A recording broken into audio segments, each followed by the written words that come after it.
Hey everybody, welcome to Backlot LA. Today I'm standing in front of the SS Lane Victory, located in the LA harbor town of San Pedro. Come along for a tour while we share its historical journey and also talk about how it's been used as an on-location set for movies, TV shows, and commercials. Let's go.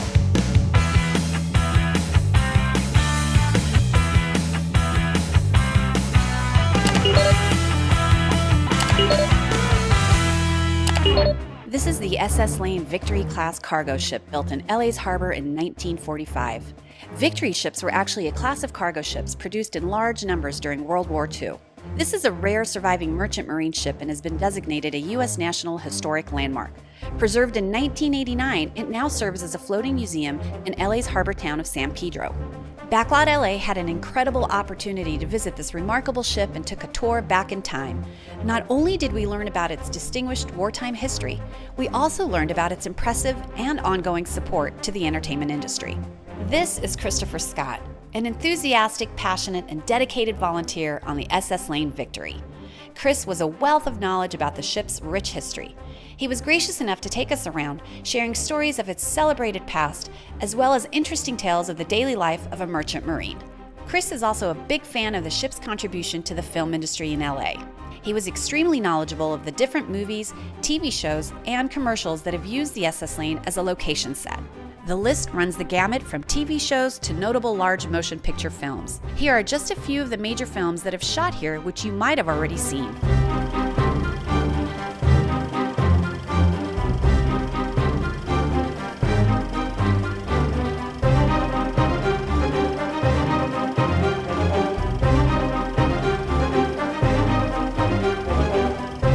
Numerous TV shows have also used the ship as a film location. Recently, ABC's Agents of S.H.I.E.L.D. used the SS Lane and San Pedro's backdrop as a stand-in for a cargo ship in the port of Casablanca.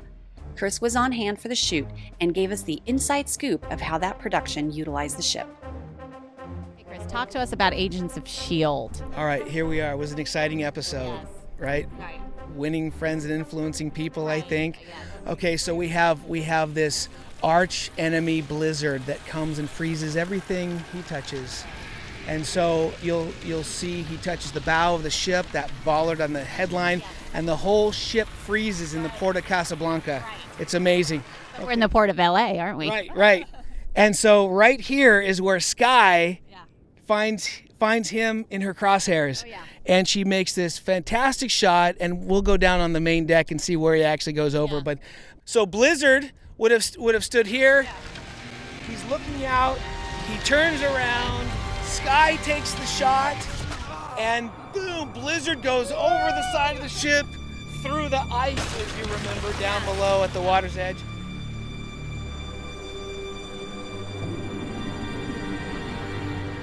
In addition to the walking movie set tour, Chris also spoke to us about SS Lane's notable wartime history and gave us an in-depth tour of this amazing floating museum. It really starts out with, how does a victory ship get its name? Yes. And the namesake of this victory ship is after a former slave, Bishop Isaac Lane. And then we start talking about Hollywood and how Hollywood is influenced, or vice versa, art imitating life, imitating art, and the Hungnam evacuation in 1950, where this ship was notorious for that event, in the involvement with General MacArthur calling and really rescuing 125,000 plus North Korean refugees from certain death. This ship was built, there were 534 of these Victory class ships built here and in the East Coast. Most of them right here. I think 476 of them built right here in Wilmington, which is why the ship is here. This ship never saw shelling. As close as it came, it took a half a trip. This was built in June of 1945, near the end of the war, right? It made a half a trip to Normandy, and then got the news that the Germans had surrendered, and so it made its trip back and was put into mothballs, and then came back out for service for both Korea and Vietnam. When we entered into the war, it was really, the ships were commissioned to take supplies and munitions to those front lines.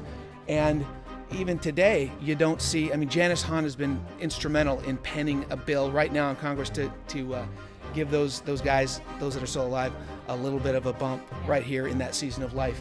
But no medals of valor, no medals of honor, no representation for their sacrifice, really. Port of Los Angeles was instrumental in building 476 of these Victory class ships. You'd see the shipyard, the assembly line, all the operation, but my favorite exhibit is down in our number 2 museum. It's a small little billboard that talks about Rosie the Riveter and how the women actually built these ships. I think the claim to fame from the men and the workers, and from 1939 to 1942 with the Liberty class ships, they built these ships in 17 days.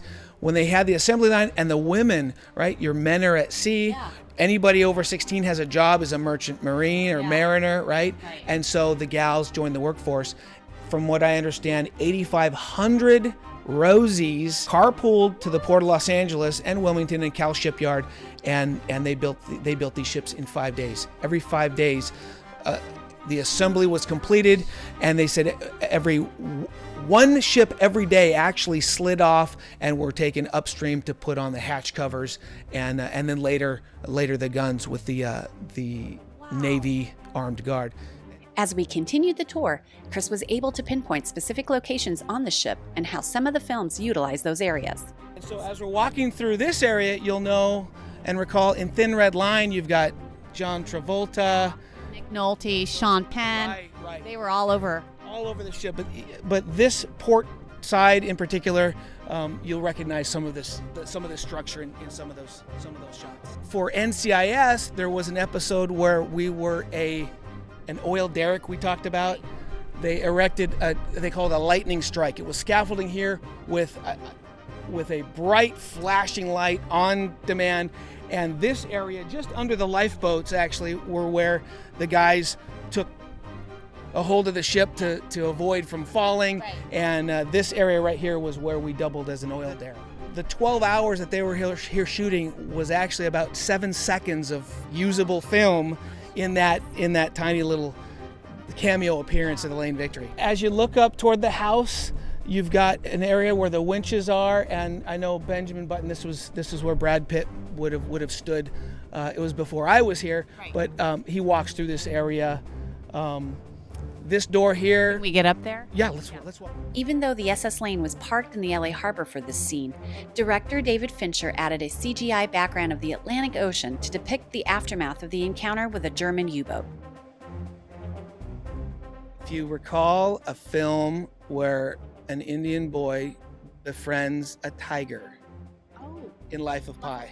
So this is the lifeboat that they used for Life of Pi. They actually rented our lifeboat. If you see the film and you'll watch the aerial view where the big whale shark swims underneath, all right, you'll still see the orange, the color, nothing was taken out of the boat.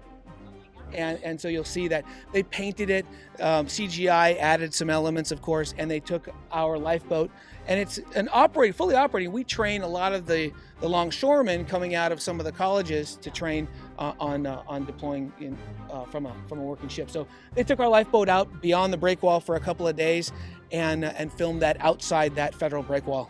Okay, when we have a Hollywood production or a studio reach out to us to look for a production, I usually get a call from their location manager, and we orchestrate a tech scout. They come by themselves and they bring their cameras and they take some still shots around the ship. I walk them around to get what they need. Yeah. They take that back to the studio, the production, and then they would I'd usually get a call within 3 or 4 days because their production is backing up. They're usually in production and looking for locations while they're handling this. So it's like as you go.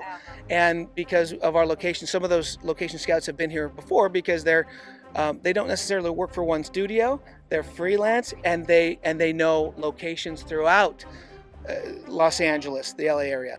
Okay, Chris, this has been an incredible journey for us. I thank you so much for your time. We wish you the best. And, we do want to tell people that this is still an open museum. Am I correct? It is. We're open 9 to 4 every day. Special events, you can rent the ship in part or in whole.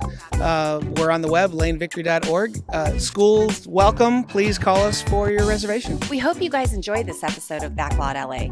Join us again as we continue to roam the city, uncovering the location sets of some of your favorite TV shows and movies. Until next time, stay curious.